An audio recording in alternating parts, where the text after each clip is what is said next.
Le cadre d'apprentissage des activités aquatiques est spécifique. Il nécessite de la part des élèves une adaptation à un nouvel environnement qui va avoir des conséquences physiques sur leur corps, de ressenti physique sur leur corps. Il va y avoir du bruit, il va y avoir des notions d'enveloppement, les odeurs, les températures et la fluidité qui vont intervenir. D'autre part, l'eau a une très forte symbolique de vie et de mort. Il convient de définir ce qu'est le savoir nager. Donc, le savoir nager, c'est la maîtrise du milieu aquatique permettant de nager en sécurité dans un établissement de bain ou un espace surveillé. Il y a plusieurs cycles d'activités tout au long du socle commun, qui s'arrêtent donc à la fin du collège. Et l'évaluation se réalise sur le livret personnel de compétences. La natation intervient à la fois dans deux compétences différentes en EPS, c'est à la fois réaliser une performance et à la fois adapter ses déplacements à différents types d'environnements. Les programmes de l'école élémentaire définissent l'EPS comme une discipline autonome. Le socle commun des connaissances et des compétences fait référence à l'EPS à travers les compétences 6 qui sont compétences sociales et civiques et la compétence 7, autonomie et initiative. Quelles sont les règles de sécurité à appliquer lors de la pratique d'une séquence d'EPS? Donc, la natation est considérée comme une activité physique à encadrement renforcé et selon la circulaire numéro 9936 du 21 septembre 99. Ainsi, en maternelle, nous aurons pour 12 élèves 1 mètre et donc un adulte complémentaire certifié par la DACEN. Au-delà de 12 élèves, pour 6 élèves, on aura un intervenant qualifié en plus ou un intervenant qualifié en plus. Et en élémentaire, donc les règles sont un peu allégées puisqu'on aura donc un maître de classe et un intervenant qualifié pour 24 élèves. Et au-delà de 24 élèves, on aura un intervenant en plus pour 12 élèves. Donc la sécurité dans le bassin doit être maximale. Et il ne faut surtout pas oublier que pour atteindre le lieu de la natation, puisque souvent les bassins aquatiques ne sont pas présents dans les écoles, il faudra également envisager l'accompagnement des parents pour le déplacement vers la piscine. En amont, il convient quand même de rappeler aussi des règles de sécurité aux élèves, des règles de sécurité d'ordre général. Ainsi, on ne va dans l'eau qu'après l'autorisation du maître de la classe. On ne court pas sur le rebord des bassins. On ne se jette pas dans l'eau sans en vérifier au préalable la profondeur. Et il est toujours bon de rappeler aux élèves donc le matériel à emporter. Il y a une préparation psychologique à réaliser avec une bonne communication avec les parents et préparer les élèves à cette immersion dans ce nouvel environnement, peut-être en faisant des lectures ou en expliquant donc le rapport du corps et de l'eau. D'autre part, l'enseignant se doit de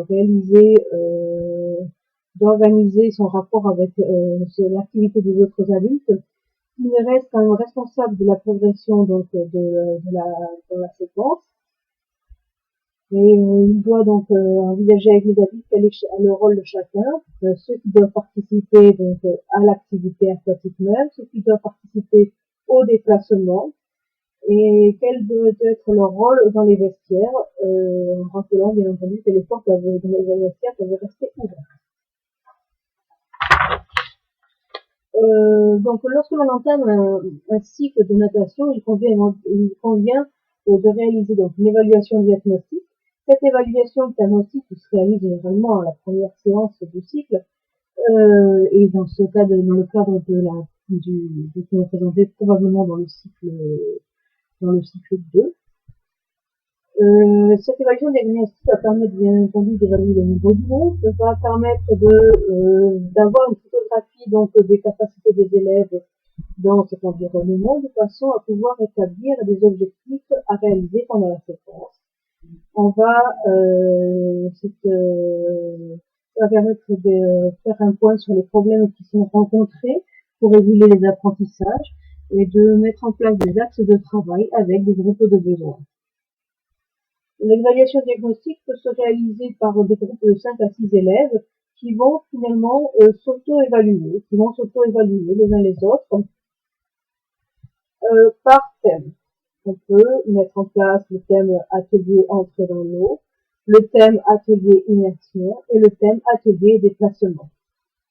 Pour le thème atelier entrée dans l'eau, on demande aux élèves de réaliser un départ assis ou accroupi du bord du bassin, de réaliser une roulade avant à partir du tapis de flottaison, de sauter de la position debout directement dans l'eau, ou de réaliser carrément, de vraiment réaliser un plongeon dans la piscine. Ça va vraiment nous donner une idée de leur facilité d'immersion, de leur facilité d'entrer dans l'eau. Sur le deuxième atelier, qui est l'atelier d'immersion, on va demander aux élèves de se mettre le long de l'échelle et de tenir 3 secondes la tête sous l'eau. Ensuite, ils vont se déplacer la tête sous l'eau en tapant des pieds pour aller rechercher un objet qui flotte. Ils peuvent éventuellement ressortir la tête, bien sûr pour respirer et pour mieux évaluer où se trouve l'objet. En troisième point, on leur demande de chercher des cerceaux sous l'eau, ce qui va nous permettre de chercher des cerceaux sous l'eau et ça nous permet d'évaluer s'ils peuvent ouvrir leurs yeux sous l'eau. Le troisième atelier sera un atelier du déplacement. Donc sur la largeur de la piscine, chaque élève doit aller chercher une planche. Ils peuvent y aller, on va commencer avec une piscine sur le petit bassin, donc ils peuvent y aller en marchant. Puis après, éventuellement, on va leur demander de s'allonger à la limite et d'y aller, d'aller chercher la planche de la tripe. Et ensuite, en troisième point, on leur demande donc de chercher un objet en nageant le retour sans aide d'un outil quelconque. Il nous faut rappeler les cadres fondamentaux donc de la natation pour pouvoir analyser la situation présentée. Donc au niveau des fondamentaux, on rappelle. Donc en natation, nous avons le fondamental. Dans les fondamentaux, on a l'équilibre, puisque l'équilibre sur terre se fait de façon verticale, alors que dans l'eau, il est atteint de façon horizontale. Ensuite, nous avons au niveau de la respiration, qui se fait de façon très naturelle, inspiration-expiration sur terre, alors que dans l'eau, l'inspiration est passive, alors que l'expiration doit être active. Au niveau de la propulsion, sur terre, on marche plutôt avec les membres inférieurs, on utilise avec les membres supérieurs, alors que dans l'eau, c'est plutôt l'inverse qui se produit. Et ensuite, nous avons une vraie variation au niveau de la prise d'information, puisque dans la piscine, comme j'avais déjà dit en introduction, les repères sont vraiment faussés. On n'entend pas de la même façon, on ne voit pas de la même façon, on ne ressent pas les choses de la même façon. Donc cette prise d'information est une vraie différence pour les élèves. Pour l'exercice proposé, donc on peut observer donc dans l'entrée de l'eau, il va y avoir donc des variations de comportement des élèves.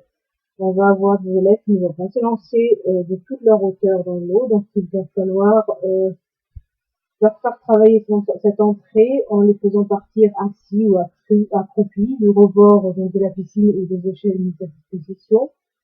Il va y avoir des élèves qui ne vont pas se lancer la tête la première, ils vont plutôt sauter. Donc on va leur mettre en place un tapis et leur faire peut-être les faire travailler de façon différente dans l'eau. Peut-être à plat ventre, en roulade avant, une position assise avec la tête enroulée sur le thorax, et puis se laisser tomber dans l'eau. Et ensuite, on peut leur demander donc de partir debout, en touchant les pieds, et de se laisser tomber dans l'eau sans lâcher les pieds. Nous allons avoir également des élèves qui vont se boucher le nez pour plonger. Donc leur prise d'information est assez faussée, et ils vont partir plus en apnée pour faire l'exercice. Donc il va falloir travailler sur l'apnée et sur la respiration, avec par exemple un travail de recherche, rechercher des objets sous l'eau qui obligent donc à ouvrir les yeux. Il va y avoir des élèves qui vont mettre les mains devant, donc c'est plutôt un réflexe naturel, et on va les faire passer peut-être on va pouvoir leur faire tenir des objets dans la main, de façon qu'ils ne soient pas aussi enclins à positionner les mains vers l'avant quand ils sautent, quand ils plongent dans l'eau. On leur donne des objets, ou alors on leur dit donc de basculer en suivant les pieds ou les genoux. Ensuite, dans l'exercice proposé, on peut également observer que le maintien de la bouteille de survie ne se fait pas de façon aisée. Pendant le saut, par exemple, et pendant la nage, elle peut tomber. Donc, il y a des instructions d'abord à donner. Donc, regarder les pieds au moment du plongeon, au moment de basculer, ou regarder le fond lorsque l'on se laisse flotter sur l'eau.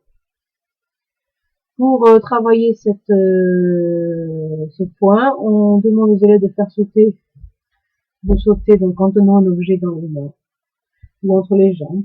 On va rentrer vraiment dans une situation de jeu, on va leur demander d'apprendre à sauter. Ils vont apprendre à sauter progressivement. Et le dernier point qui pose des difficultés, c'est le fait de rester inerte. Je pense qu'il y a des élèves qui vont avoir des difficultés à bouger, à ne pas bouger. Donc il va falloir qu'ils gagnent peut-être en maîtrise d'eux-mêmes et peut-être leur demander de réaliser des étoiles de mer ou des figures dans l'eau sans bouger. On peut également leur dire de pousser sur le rebord de la piscine à l'aide de leurs pieds et à l'aide d'une planche se laisser flotter. On peut alterner 3 secondes de battement de jambes et 3 secondes où ils doivent rester en position mobile sur toute la largeur d'un bassin. Pour conclure, on peut dire que la natation va permettre à l'enfant d'acquérir de l'économie dans l'espace aquatique et va lui permettre une certaine gestion de ses peurs et de ses angoisses, qui va éventuellement lui faire acquérir une certaine maturité. D'autre part, l'exercice qui est proposé a quand même une visée plutôt de sauvetage en mer, et on va demander finalement, c'est le rôle du citoyen de l'enfant qui est préparé directement à travers cet exercice. La natation nous permet, comme toute activité physique et sportive, d'aborder des sujets transversaux à travers des lectures sur l'appréhension du corps, avec des histoires de sauvetage et d'aventure, et peut-être sur l'historique donc des records d'athlètes.